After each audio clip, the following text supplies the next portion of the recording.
You may think that you're making the world a better place, or you may want to be a part of making the world a better place. Either way, you're about to get a reality check and a wake-up call as to how you can do better. We welcome Dr. Darlene Sampson to the Tougher Together Breakthrough podcast. It is such an honor and privilege to have her here. Hello and welcome, Dr. Sampson. The Tougher Together Breakthrough podcast is brought to you by RebeccahSilence.com. Please visit RebeccahSilence.com today. That's RebeccahSilence.com to learn more about programs for individuals, couples, children, families, and businesses. See for yourself at RebeccahSilence.com, RebeccahSilence.com. What's possible for your next steps in breakthrough and healing.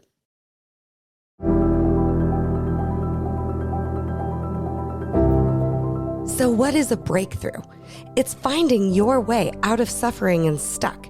It's that feeling of new energy, renewed life, and excitement. When I was 7 months pregnant with my second baby, I received a life-changing diagnosis. I had cancer. When I told my older daughter, she said, "So you're going to die?" And the only thing that saved my life during that time was knowing how to emotionally break through.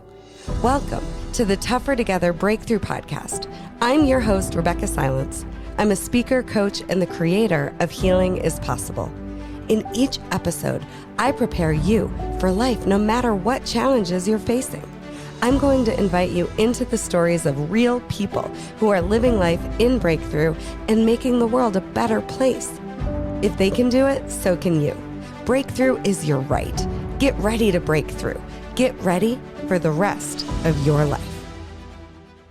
If you've been wondering what you can do to be a part of the solution around racial diversity and equity, you absolutely do not want to miss our next episode of the Tougher Together Breakthrough podcast. I am so excited and beyond honored to have Darlene Sampson with us on the podcast today. Hello, Dr. Sampson. What an exciting, exciting time in history to step up our game. Yeah. Good morning. Absolutely. We not only have to step up our game, we got to jump in the game. Oh yeah. Tell us what that means and how the heck to do it, please. Well, everywhere I go, I hear, how can I be an ally? What can I do? How can I counter some of the false narratives and some of the behavior out there? One of the first things is to ask yourself, who is in your world that doesn't look like you? Because we know that often the people in your world look just like you. They think like you. They may eat like you. They do the same things. But when we don't know each other, that's when we don't care for each other. Ooh, that is profound and powerful. What is breakthrough to you? Let's just go here. Let's hit the ground running. What is breakthrough? I was thinking about the word breakthrough the other night, and I don't know if it's breakthrough for me, because sometimes we see moments that really could help us break through, but we run the other way. Amen to that. So we get scared and we're afraid. And sometimes the behavior that we're doing that is not positive for us or that propels us forward is something that we are used to or have seen, and we won't change. So breakthrough can mean little tiny fragments of pieces that push us somewhere that we can run to or run away from. It could mean that poof, that moment that everybody goes, oh, I'm seeing this now. And it doesn't usually happen like that for me. There's been a few moments like that, but I would say they roll together. They're intersectional, they're circular. And then all of a sudden I say, you know what? The universe is trying to tell you something, girl.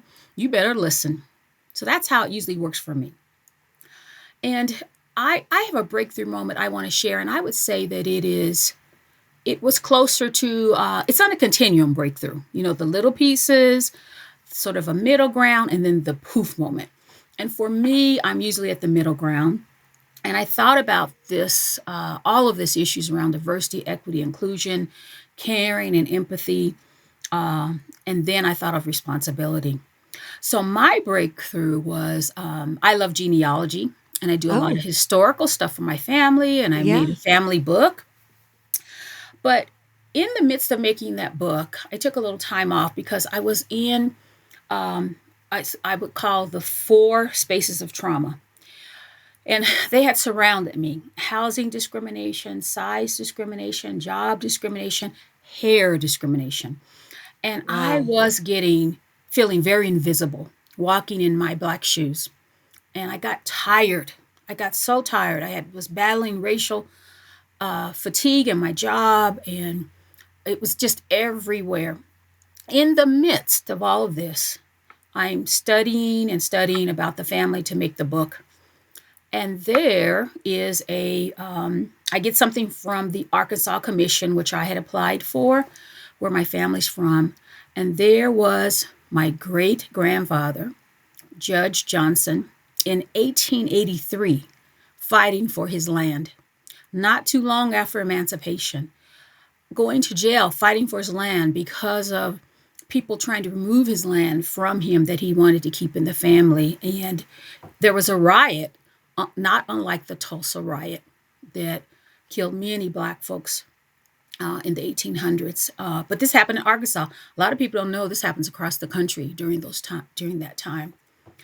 I sat there and I said, how dare I not honor what my ancestors went through, what they did for our family, for our country, for the world. When they had little or nothing, they were totally invisible. So, girl, you're not totally invisible. You have way more power. You have way more resources. You're an educated person.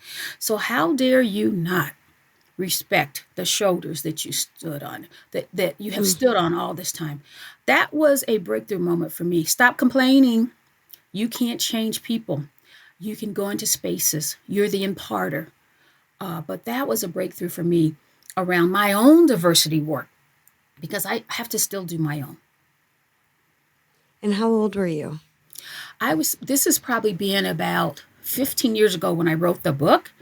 And I walk in my total truth now. Some people may not like it. They may not feel comfortable. But there's something about it that even if it wasn't about diversity, if you don't walk in your truth, there's harm and trauma and wounded spaces that you just sit in. And they keep you from moving forward. They impact your self-esteem, even what choices you want to do. You want to have some fun, you want to put yourself out there, you're afraid because of those four pillars of that wounded space I walked in. It impacted how I moved. And so whether it's around my own self or it could be around a relationship, it could be around financial stability, whatever you struggle with, when you sit in that space, not only do you create more ability to talk yourself into staying in that space, you don't do anything about it. And we have a responsibility to heal too. We can't just go, I've traumatized, this is what happened to me, I'm still there. No, you have a responsibility to heal from the trauma that you experienced. And what, in your words, helps carry people through that resistance to doing the healing? I mean, you're talking about a responsibility. I want you to shake us up today, Dr. Sampson. I mean, tell us, what do we need to know about the cost of not taking responsibility for how we can make a positive impact, especially when it comes to racial issues and diversity? Yes. Well, we can't play any longer. This country is a mess in terms of how we treat each other. It's time to put up or shut up. Stop saying, I love everybody. I'm willing to do all these things. All these signs and performative statements and knocking statues down. What's your behavior every day? When you're sitting in that room at your job or you're on a virtual call and you see a microaggression or inappropriate behavior, do you say something? If you don't, your privilege is working overtime. Then you don't really care. If you're really willing to push and go, I have to because I walk in my brown face. But I need other folks who don't look like me to say, that's not okay.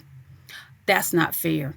That how we assessed that housing mortgage, the person looking for a mortgage, look at what we're thinking about. Because we know there's even bias in algorithms. And so Oh, when we need people to speak up and say, "Hey, I see it," or if you don't see it, ask, who should be at this diversity table?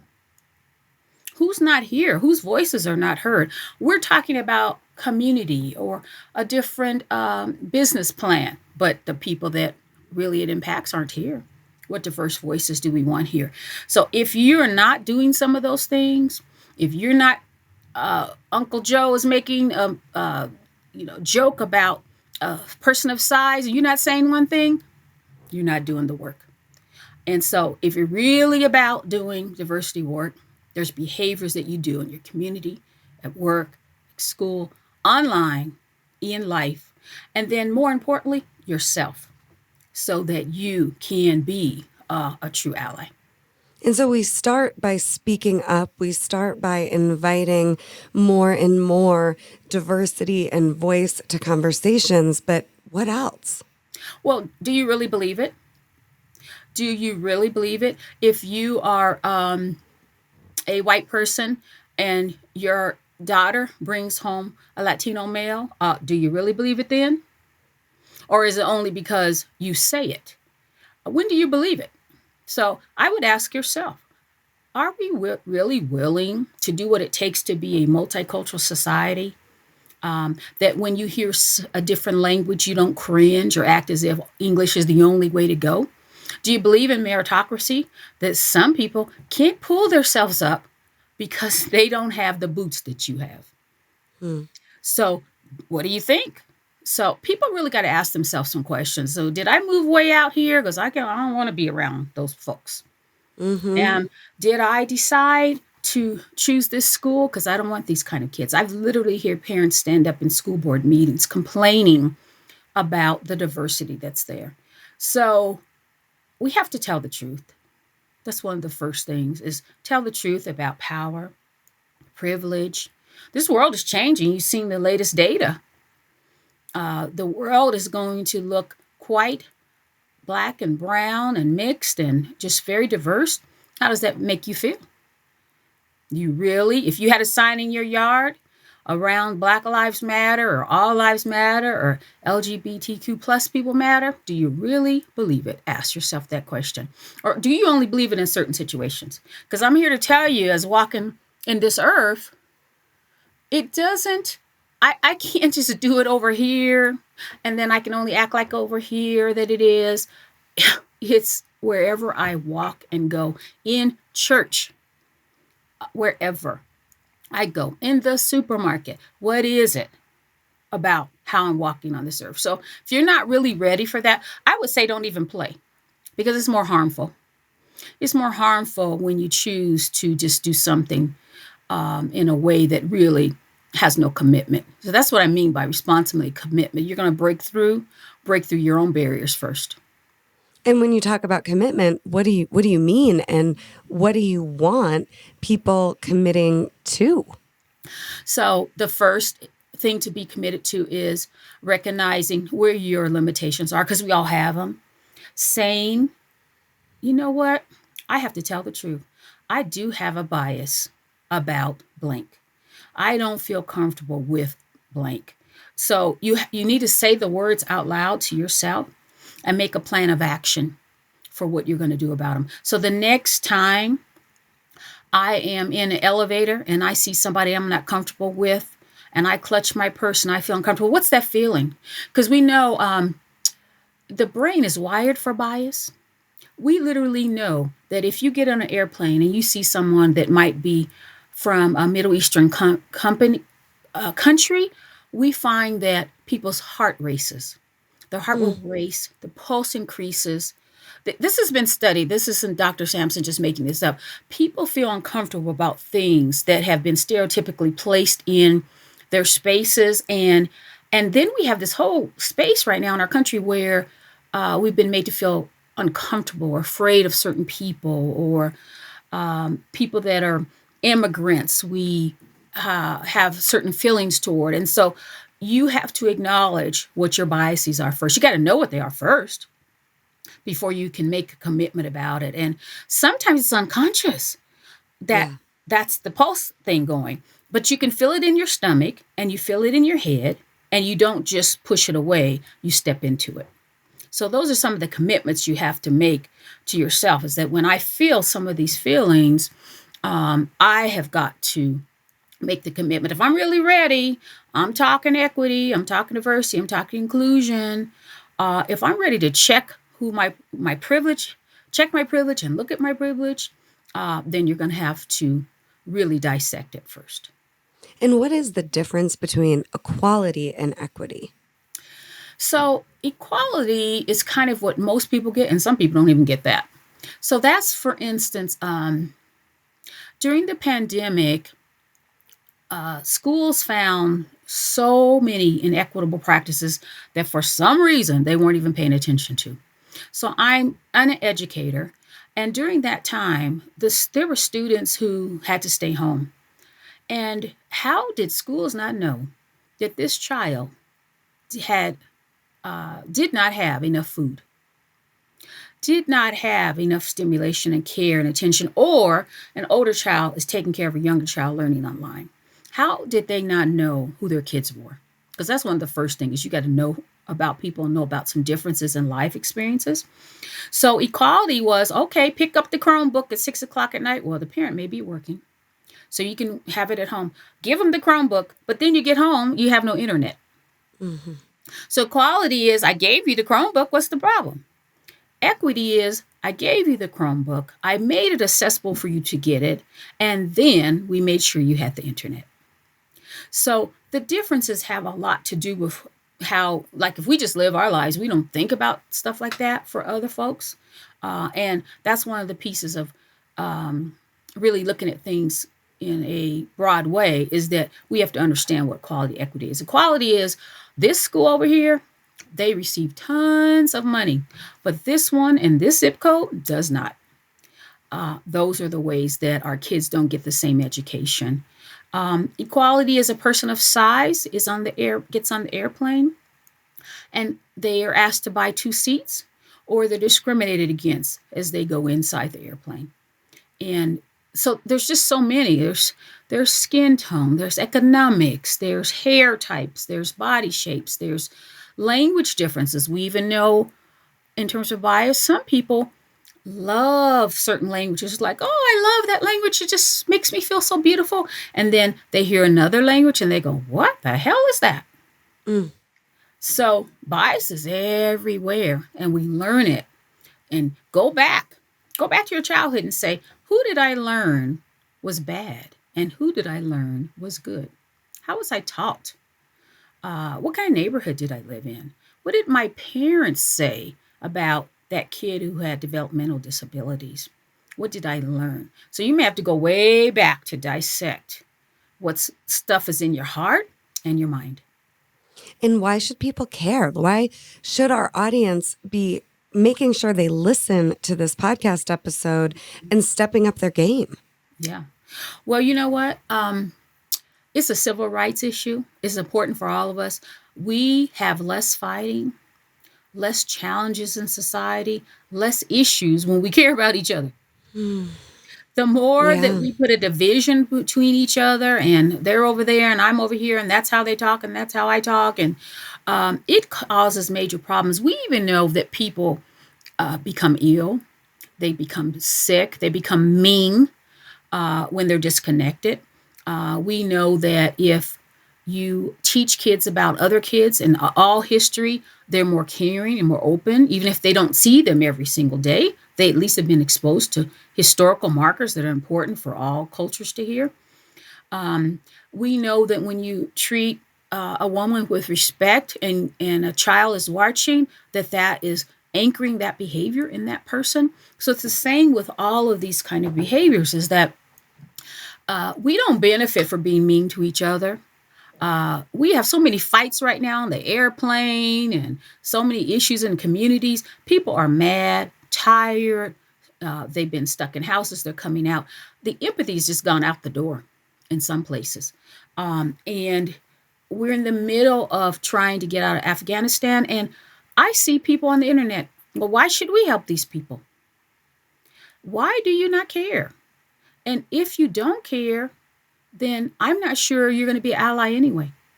Mm-hmm. If you do care, start the process of saying, I care because everybody wants love for their children and a good education. All of us want to be safe, healthy, and happy. You think those people in Afghanistan don't love their kids the same way we love our kids? Of course they do. So stop separating yourself from thinking we're above someone else. And that's one of the things to do too, is our privilege says, oh, well, those people and those problems and that family and those issues, we all have some that we need to deal with. And so, really, if we're not going to be caring about other people, what's the purpose of being on this earth? Mm. What is the purpose of living? Um, and you don't have to, but I think not caring is cancerous.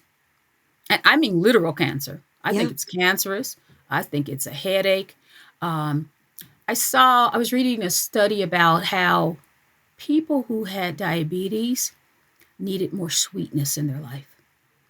Oh, And people who had headaches or they had a problem with their stomach anchored anger in their gut. And so I just think we want to think about some of these things. Scientifically and emotionally, you can't walk around being a mean, angry, nasty person, and it doesn't come back to get you in some way, form, through your children, through money, through challenges in life. We all have to care about each other. and Dr. Sampson, this season of the Tougher Together Breakthrough podcast, I have addressed generational healing and relationships. And what would you say? I mean, there are real pain patterns and it's real that programming is passed down. And what about breaking through the excuses, for lack of a better way to say it, that this is what was done to me or this is what I learned, so this is how I am? Yeah. Well, it's sort of a cop out in some ways because it's kind of like I talked before about you can stay in those spaces, but how's that behavior propelling you forward toward greatness, toward happiness? And even those statements, staying in them, think about how the message it gives if you're a parent. It's like you can't move forward, you can't change. It's a really low level mindset. It's not a high level mindset. It's not a pushing mindset. And, some families will do that for generations. They'll just keep passing that along in different formats, in different ways. And so I really believe that we can break these cycles of behavior if we want to. Now, some people love staying in a whole bunch of drama. They love having all kinds of issues and problems, and they literally could be one of those. They could be some of the people on those shows who, oh, now today we're having so and so, and this is what he's been doing for 400 years. Okay, so they love it, and it is fueled by power, sometimes money. Um, we have to we have to admit that drama and disrespect and hard behavior is powerful. It can be more powerful just than being careful, empathic, calm, which is very interesting. So I would rather have the same part and the peace part. I want peace now that Yeah. I'm an old lady. You are not an old lady. Oh my gosh. There's so much I want to ask you. So, how can we be a part of making sure those around us are not invisible or not heard? Yeah. So I'll give you an example. When I talked about the invisibility that I was feeling, is if I was in a meeting and I was an educator and we're talking about particular kinds of issues and diverse issues and not even just diverse issues in general. If I made a statement, because I'm very strong and forceful about my thinking, people would just move to the next person. And if the next person who was white said the same thing, they'd say, oh, that resonates with me. So there's this thing that when you walk the earth as a person of color, this has been studied, this invisibility piece. If you're in a space and there's not a lot of you there in terms of diversity exposure, you are looked over for your thinking, your honesty, your diverse experiences because nobody else has them and they don't think to even have them. Or you're at the store and the cashier's waiting on you, and a person will come up and say, I would like to ask about da da da da. And it's very rude, actually, in general. But it happens, they've studied this 3 times more than people of color, than white people. Because it's almost not like being seen. It's almost not being human. It's almost like being an object. Especially if that's not your friend next door that you go to coffee with. That's not the person that's in your world. You don't even get it.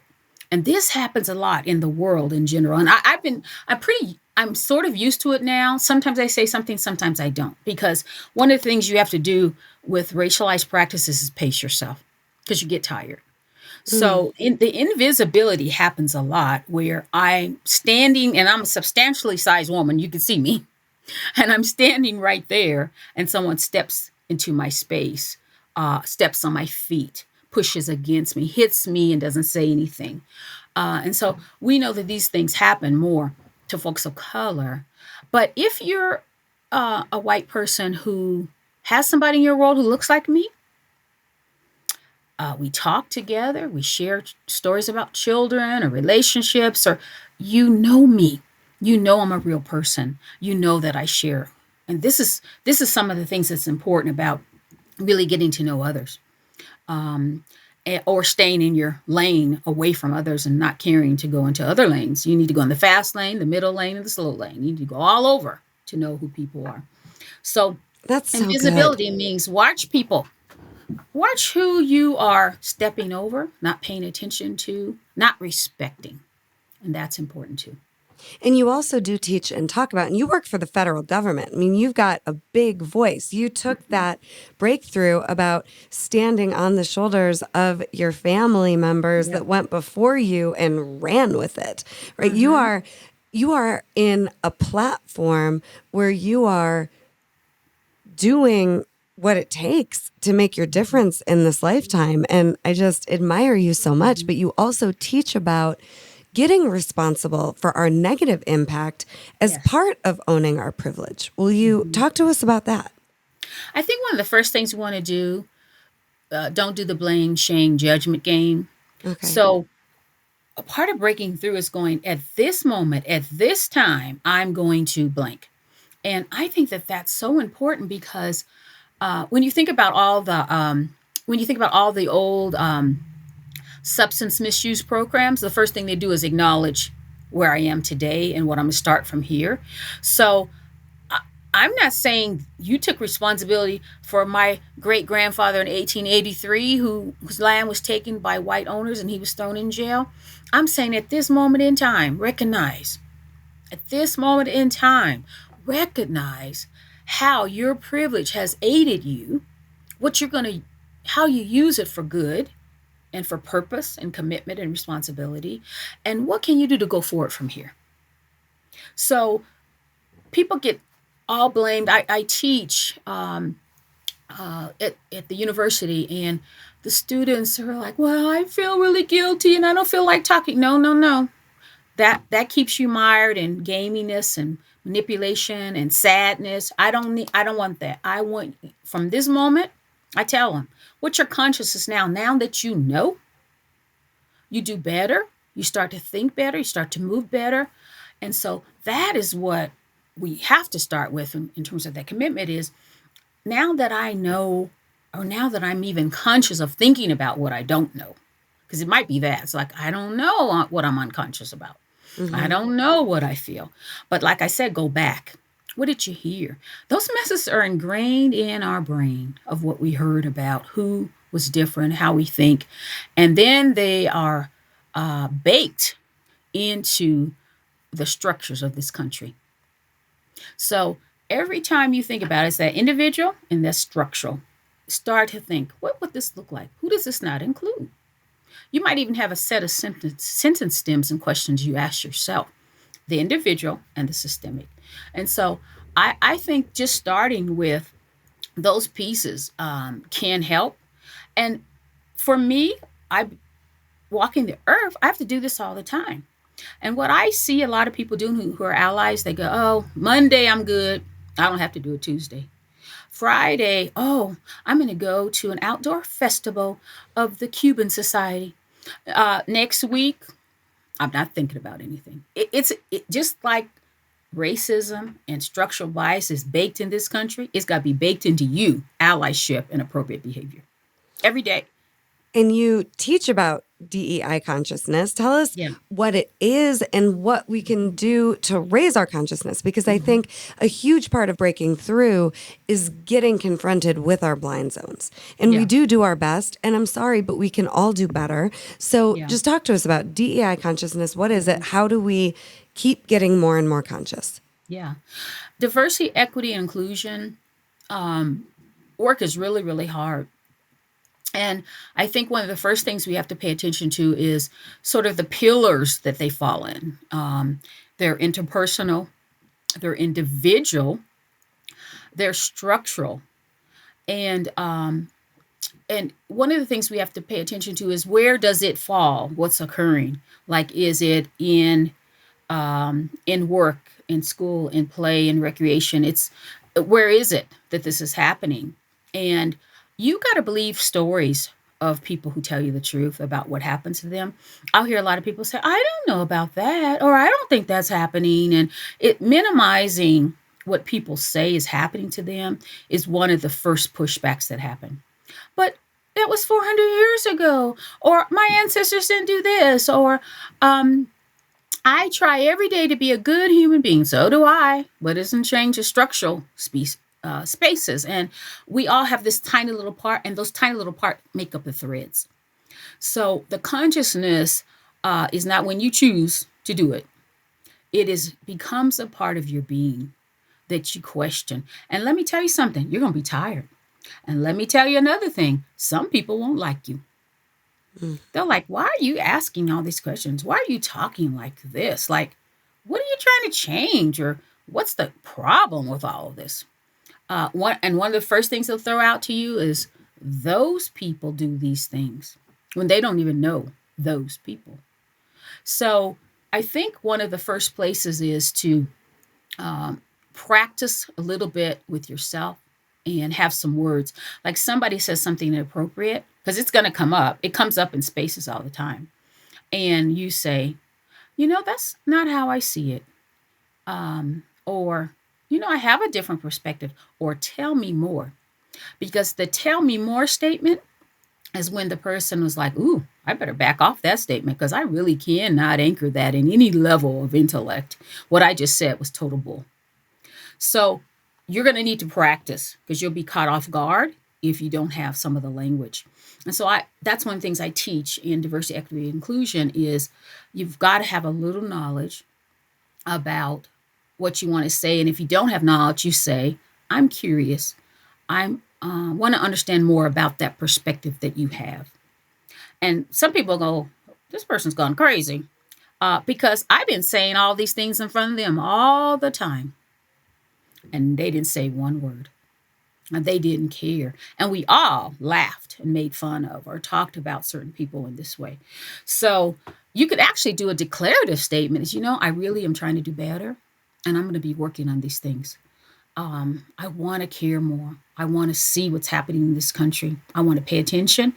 And then those people who want to come along with you, because you'll find your equity peeps, those people who are just like you, they'll come along with you. But the ones who have no intention and they think you're losing it or you're not respecting power and privilege that they have, they're going to be mad at you. So this work is not just like, oh, I love everybody, blah, blah, blah. It will become a space where there's some people who pull away from you. Are you ready for that? Okay. So when I walk the earth every day, I know that's going to go down, especially as a diversity trainer. But are you ready? Is your privilege allowing you to be able to accept that? Because you can walk in and out of it if you choose to. I cannot. What would you say about, instead of are you ready, I almost feel like that gives people an out. Just, are you called? I did a declarative statement with you saying, I have public platforms. I am embarrassed that I didn't get in touch with you sooner. I want to be using my platforms to educate. I want to be educated. I don't know what to say, what not to say, what to Yeah. do. I had to face the facts that I hadn't gone faster sooner.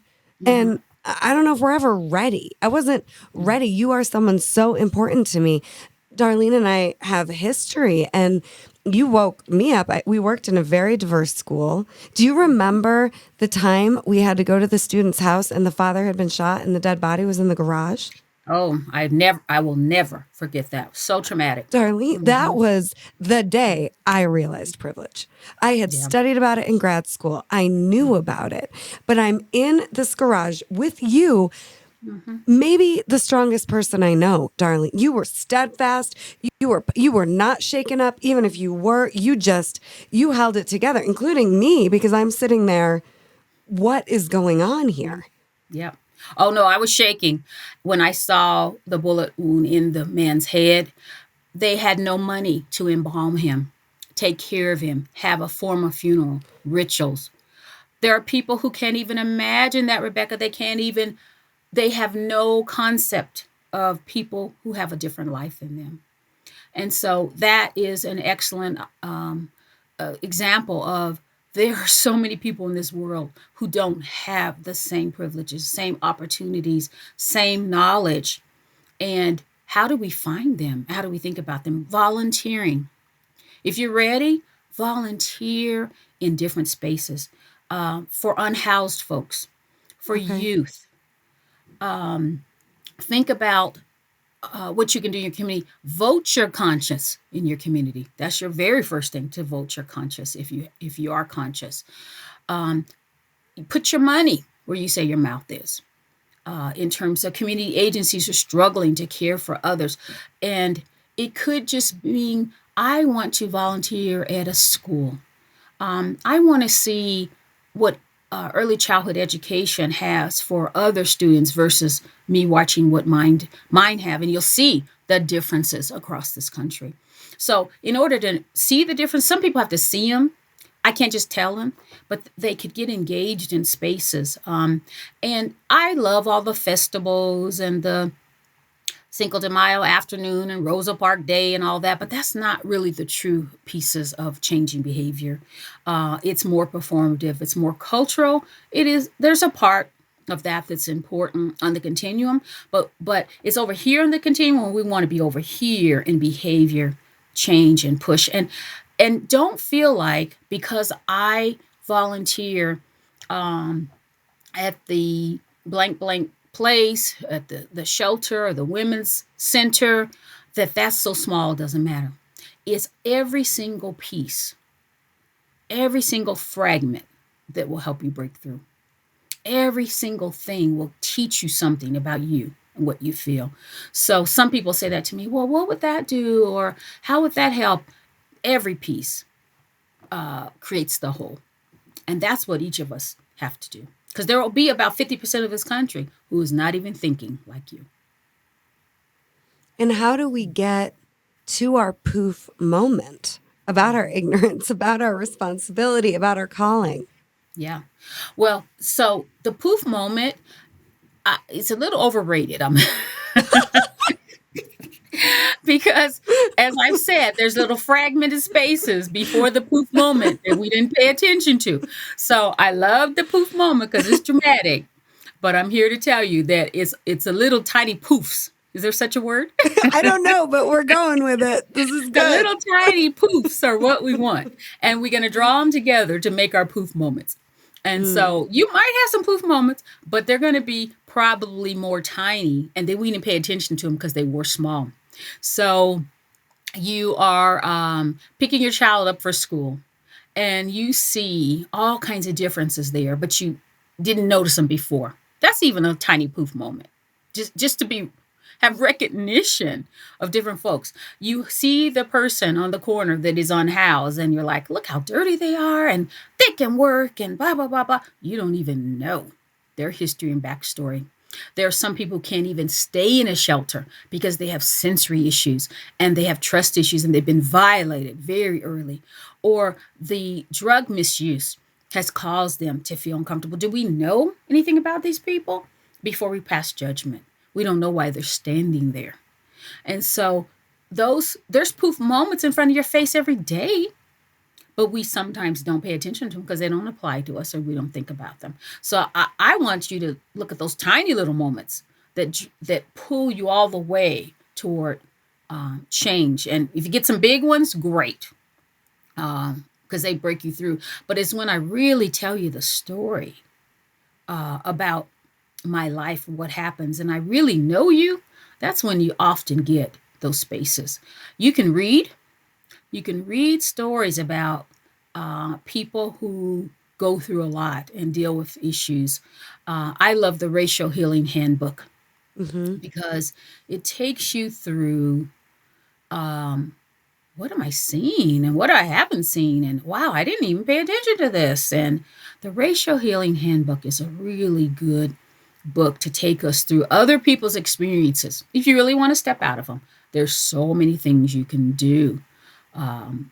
Podcasts like this, movies, and it doesn't always have to be tough. I love the arts, and I'm just watching all the theater that's out there that's dealing with these issues. Go to see something different that you haven't before. It can come from so many places.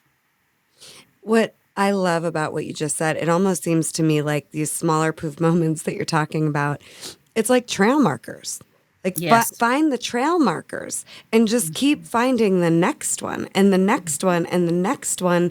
And to me, that is commitment. That Yes. is what commitment is. There's no guarantee. There's no finish line that you are absolutely guaranteed going to cross, but you can keep following the trail markers and keep doing your best and doing better and keep doing your best and keep doing better. And that's what I Right. was thinking as you were just sharing that. Yeah. And then you got to put them together like a chain link. Ooh, So yeah. you don't do one and then jump to the other. That one builds that one, and the next one builds the next one.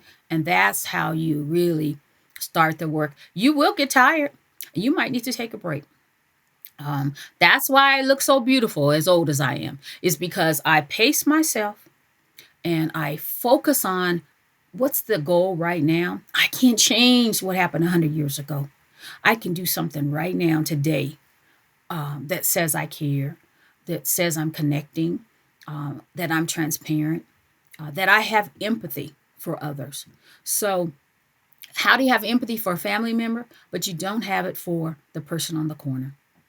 You don't have it for the mother who is struggling by herself, the parent who's mentally unwell. So, true empathy, it's not situational. It is for all folks, all situations. Even if people mess up over and over, we still have to say, wow, I am so sad that that's happening for that individual or for that group or for whoever. But I still understand how hard it is, tough it is to change. I need to understand more about it. So empathy is not situational. It's like unconditional love. Yeah.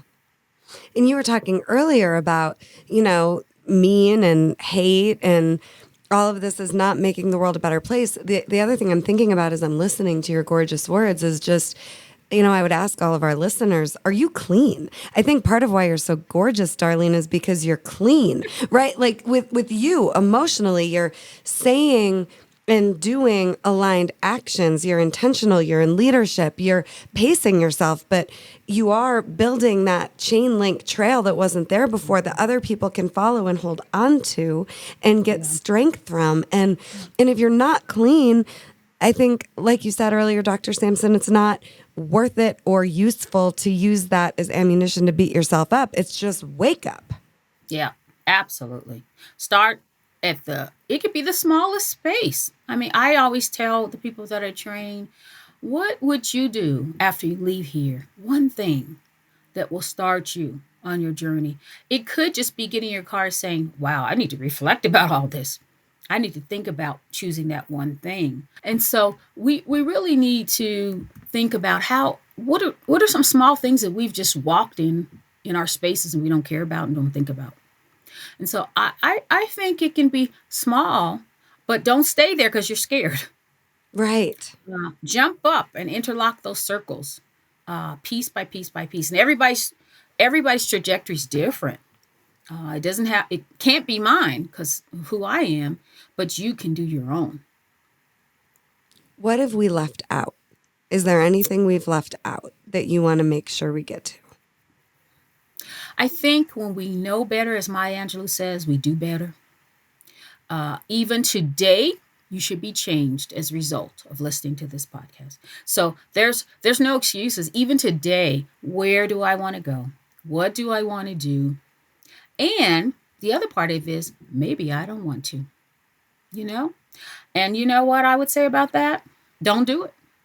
And then there are consequences to not moving forward in this world, in this life, toward others. But you do have to be ready. You do have to say, I'm going to make some commitment. And small pieces I love, jump in the middle. I wouldn't say jump large, but jump in the middle and start building and building for a better country for all of us. And that's what I would suggest. Well, and as a cancer survivor, I can say, you can't put a Band-Aid on cancer and hope it goes away. You can't turn the other cheek and expect it not to spread. And we can't think, this cancer, it's not mine, so I don't have to worry about it. We have cancer as a world and a society and as humanity. And we're all a part of humanity, whether we like it or not. So we can be a part of just sitting back while the cancer spreads, or we can each do our small part to start to heal together. And Yes. Dr. Sampson, I cannot thank you enough for the gift you've been in my life, for the influence you've been on me, for the ignorance that you've forgiven me for, and your compassion, and for being a guest today. I'm so grateful for this time with you. I'm happy to be here. And I love talking about, I see hope. I'm so hopeful. And I don't know what I'll see in my lifetime, but I see hope. Just you creating the space and people like you with your platform. That's so important. So I want to thank you for having me. Oh my I gosh, really this appreciate is this is awesome. What homework do you have for us? What are your final thoughts? And please give us a homework assignment for our audience. So I would leave and write down two things that resonated with you and put those two things in two interlocking circles and then make tentacles moving from those circles of two actions you will take based on what resonated with you. So if one of the circles say, I have to look at myself closer so I understand more, a tentacle that would reach up from that circle might be, I need to look back and see what messages I have about difference, diversity, equity, inclusion. So you do at least two. Don't do 100 or five. Just do two of what I need to do next. And the next one is an action step. I am going to reach out to, I am going to pay attention to, I'm going to read, I'm going to do the Racial Healing Handbook. I don't know what it is that you want to do because it's individual to you, but make two interlocking circles, one a conscious act and one an action act. I love it. Thank you so much. How do people get a hold of you?